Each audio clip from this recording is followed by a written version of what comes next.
Westball'un yeni başlangıcında Caesar öne çıkıyor. Kingdom, seride kendi geleceğini yaratmaya çalışırken geçmişe saygı duyan garip bir orta noktada var oluyor. Maymunlar Gezegeni Krallığı, Maymunlar serisinin 10. filmidir ve bu serinin sadece 55 yıldan fazla bir süredir başarılı olmakla kalmayıp aynı zamanda bu kadar büyüleyici bir şekilde sürekli olarak gelişmesi gerçekten dikkate değerdir. Orijinal Maymunlar Gezegeni anlaşılır bir şekilde çok fazla ilgi çekse de, 4 devam filmi bu serinin sınırlarını sürekli zorlayan iddialı, çılgın filmlerdi. Rise of the Planet of the Apes, Dawn of the Planet of the Apes ve War for the Planet of the Apes'i içeren yeniden başlatma üçlemesi, bu filmlere ciddi ve ayakları yere basan bir yaklaşım benimsedi ve en iyi film serilerinden birini sağladı. 2010'lu yılların, Tim Burton'ın Maymunlar Gezegeni'nin yeniden yapımına gelince, bu, en azından bu dünyadaki orijinal fikirlerin geçmişi yeniden anlatmaktan daha iyi olduğunu kanıtladı. Bu bizi, son üçlemenin mirasını hesaba katarak ve 60'lı ve 70'li yılların pota filmlerine saygı duruşunda bulunarak kendi serisini başlatan bir film olan Maymunlar Gezegeni Krallığı'na getiriyor. Kingdom, Maymunlar Gezegeni filmine yönelik bu iki farklı yaklaşım arasında bir köprü olmaya çalışıyor.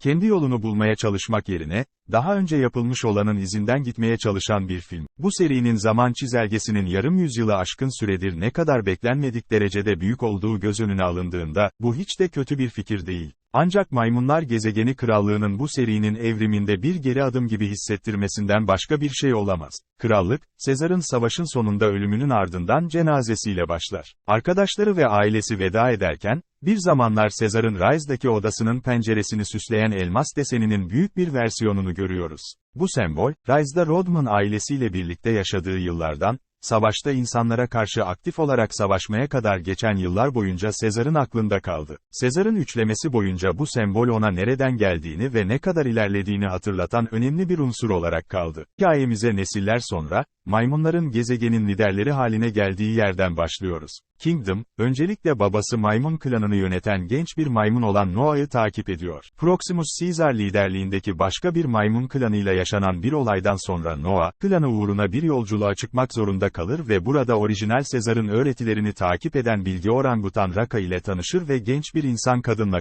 Noah'ı yolculuğunda takip etmeye başlar. Bu arayış sadece klanının geleceğini belirlemekle kalmayacak, aynı zamanda Noah'nın inançlarını ve dünyaya bakışını da sarsacak. Maymunlar Gezegeni Krallığı, geçmişini ve dünyanın nasıl geliştiğini araştırdığında, özellikle de Caesar'ın mirası söz konusu olduğunda en iyi şekilde çalışır. Yükselişinden bu yana geçen yıllarda söz konusu elmas deseni, dünyadaki maymunlar için adeta dini bir sembol haline geldi. Raka, Caesar'a sanki bir tanrıymış gibi tapıyor, dinleyen herkese tanıklık ediyor ve sözlerini vaaz ediyor. Bu arada Proximus Caesar, kendisine sahte bir peygamber, bu ismin gerçek mirasçısı gibi davranırken, bir yandan da Caesar'ın ideolojilerini kendi çıkarları için kullanıyor. Yine de her ikisi de Caesar'ın asla istemediği bir dünyaya ve savaşa atılmış bir maymun olarak isteyeceği şeylerin piçleştirilmiş hali gibi geliyor.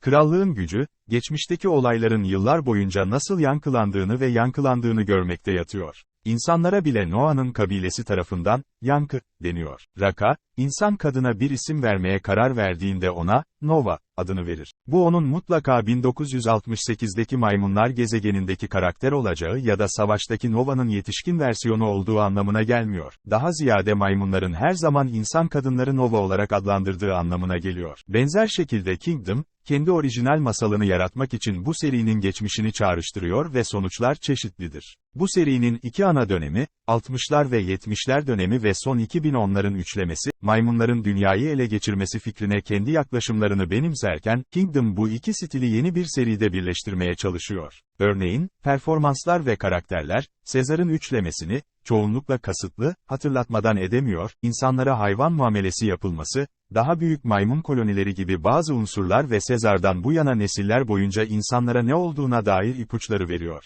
Orijinal seri çalışmasından bir sayfa alıyorlarmış gibi hissediyorum. Yönetmen Wes Ball ve yazar Josh Friedman bu iki tarzın iyi bir karışımını buluyorlar, ancak kendi yaklaşımlarını benimsemek yerine daha türevsel ve nostaljik bir hikaye yaratmaktan kendilerini alamıyorlar. Kabul edelim ki, son üçlemenin ilk filmi olan Rise of the Planet of the Apes, son derece güçlü bir hikayeye dönüşen hikayenin en zayıf halkasıydı. Ancak Kingdom, sözde yeni bir başlangıç olan şeyi biraz zorlu bir başlangıçla başlatıyor. Yine, Kingdom geçmişle çok doğrudan oynadığı için, Kingdom of the Planet of the Apes ondan öncekiyle karşılaştırmamak zor ve ne yazık ki Ball'un maymunlar hakkındaki yaklaşımı son film serisi kadar sürükleyici değil. Özellikle Kingdom, Sezar'ın mirasını ve hafızasının ne hale geldiğini araştırırken ya da insanların bu dünyada hala bir yeri olup olmadığını ve bunun maymunlarla birlikte yaşama olasılığını nereye bıraktığını sorgularken, Friedman'ın senaryosu yeterince derinliğe sahip değil ya da bu fikirleri tam anlamıyla yerine getirmek için son zamanlarda çekilen filmlerde olduğu gibi nüanslar. Bu fikirleri genel hatlarıyla ortaya atıyor,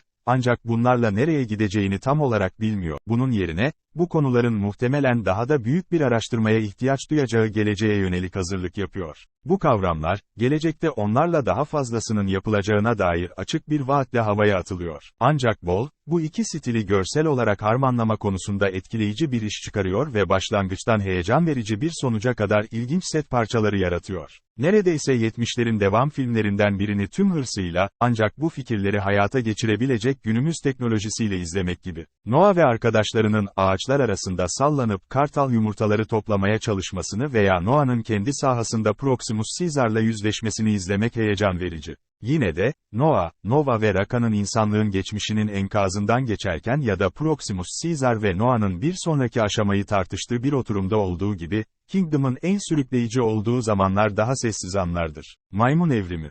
Ball'un The Maze Runner serisindeki çalışması aynı zamanda ne yazık ki çoğu zaman aksiyonun içinde kaybolan daha büyük sorularla dolu büyüleyici bir dünyaya odaklanıyordu ve sanki Kingdom'da bu ikisinin daha iyi bir kombinasyonunu bulmuş gibi görünüyor. Bu zayıf bir başlangıç ama yine de umut verici. Ve tabii ki, son üçlemede olduğu gibi, maymunları oynayan aktörlerin inanılmaz hareket yakalama performansları olmasaydı Kingdom'da bir hiç olurdu. Owen Teague, Noah rolünde övgüye değer bir iş çıkarıyor, reşit olmaya yeni başlayan bir maymunu canlandırıyor ve Sezar gibi, istemediği bir duruma ve çatışmaya sürükleniyor. Ancak Sezar'ın aksine Noah'nın bu ilk filmde inanılmaz derecede güçlü bir kurgusu yok. Kingdom, Noah'yı bu serinin bir sonraki büyük ikonu olarak ayarlarken, onun bu konumu neden hak ettiğini anlamamızı sağlayacak yeterli bilgi henüz yok. Dinamik bir karakterin nasıl neredeyse dindar bir figür haline gelebileceğini gösteren Proximus Caesar için Kevin Durant, korkutucu ve hükmedici bir seçim, Freya Allan ise hikayenin bu yönüyle sık sık mücadele eden bir seride ilgi çekici bir insan karakter olmayı başarıyor.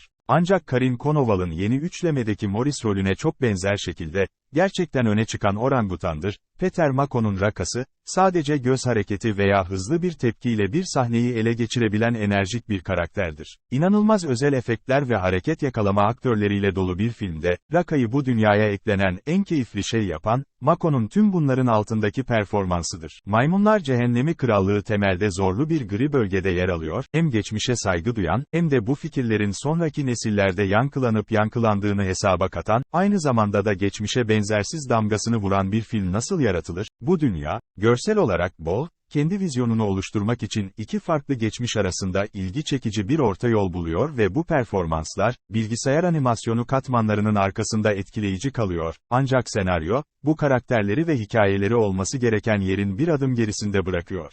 Yine de Kingdom, son taksitlerden biraz daha sarsıcı bir başlangıçla da olsa, kendi hikayesini nasıl kurduğu konusunda umut verici. Modern gişe rekorları kıran film yapımcılığının en heyecan verici ve iddialı serilerinden biri olmaya devam eden serinin bu yeni dönemi için şimdiden bolca potansiyel var. Maymunlar Gezegeni Krallığı, geçmişle bu serinin geleceğinin nasıl harmanlanacağı konusunda biraz fazla uzun bir mücadele ama burada yine de ileriye parlak gözlerle bakmaya yetecek kadar şey var.